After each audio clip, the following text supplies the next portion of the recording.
असा कुठला पदार्थ शोधताय का, जो नाश्त्यालाही चालेल, वेळ पडली तर जेवणातही चालेल, मुलांच्या डब्यालाही परफेक्ट असेल किंवा मग संध्याकाळच्या छोट्या-मोठ्या भुकेसाठी किंवा संध्याकाळचा स्वयंपाक स्किप करायचा आहे, भाजी-पोळी खायची नाहीये, काहीतरी वेगळं पण हेल्दी बनवायचं आहे, ते सुद्धा कमीत कमी तेल वापरून, तर हा पदार्थ आणि ही रेसिपी तुमच्यासाठी. तर नमस्कार मंडळी, कशा आहात तुम्ही? मजेत ना? मजेतच असायला हवं. मी स्वातीज रेसिपीजमध्ये तुम्हा सर्वांचं खूप खूप खूप मनापासून स्वागत. हा रेग्युलर डोसा नाही आहे आणि याच्यामध्ये आपण अजिबातही उडदाची डाळ वगैरे वापरलेली नाही आहे. खूप पौष्टिक, हेल्दी. तुम्ही जर वेट लॉस जरी करत असाल, तरी ही रेसिपी नक्कीच ट्राय करू शकता. चला जास्त वेळ न गमावता रेसिपीला सुरुवात करूयात. तर आदल्या दिवशी रात्री मी 2 वाट्या तांदूळ आणि 1 वाटी हरभऱ्याची डाळ भिजत घातली होती बघा. आता रात्री जर भिजत घालायला विसरला, तर 1 तास आधी गरम पाण्यामध्ये भिजत घालावी, तरीही तुमचं काम होऊन जाईल. पण रात्री भिजत घातली ना, तर याला चांगले 4-5 तास जरी भिजली ना, तरी छान ही भिजते. पण जर विसरलाच, तर मी तुम्हाला उपाय सांगितलेलाच आहे, गरम पाण्यामध्ये भिजवा आणि कमीत कमी पाणी वापरून हे मिक्सरला वाटून घ्या. चांगलं स्मूथ वाटा, जेवढं बारीक वाटलं जाईल तेवढं. फक्त मीठ आपण याच्यामध्ये घातलेलं आहे, बस. फक्त मीठ घालून आपण हा डोसा तयार केलेला आहे.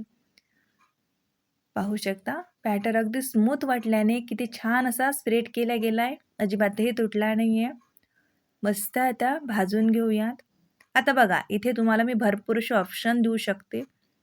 याच्यावरती तुम्ही बटाट्याची चटणी लावू शकता किंवा मग काही भाजी कट करू, जसं पत्ताकोबी, गाजर, बीट, कोथिंबीर वगैरे, कांदा कट करून याच्यावरती घालू शकता. तसं सुद्धा तुम्ही याला मसालेदार बनवू शकता.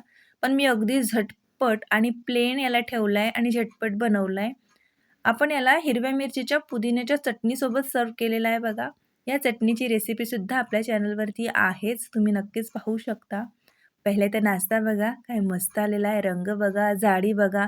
अजिबातही इनो नाही आहे, बेकिंग सोडा नाही आहे, ना कुठला तामझाम, काहीच नाही. फक्त डाळ तांदूळ भिजत घातला, दुसऱ्या दिवशी मिक्सरला वाटलं, हलकंसं मीठ घातलं चवीनुसार आणि नाश्ता तयार.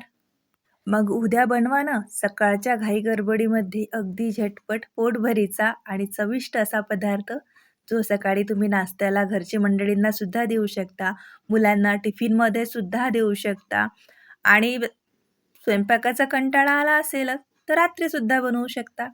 तर एवढी सोपी रेसिपी अजूनपर्यंत जर लाईक केलं नसेल, तर प्लीज याला लाईक करा. एवढ्या छान रेसिपीला एक लाईक झालंच पाहिजे.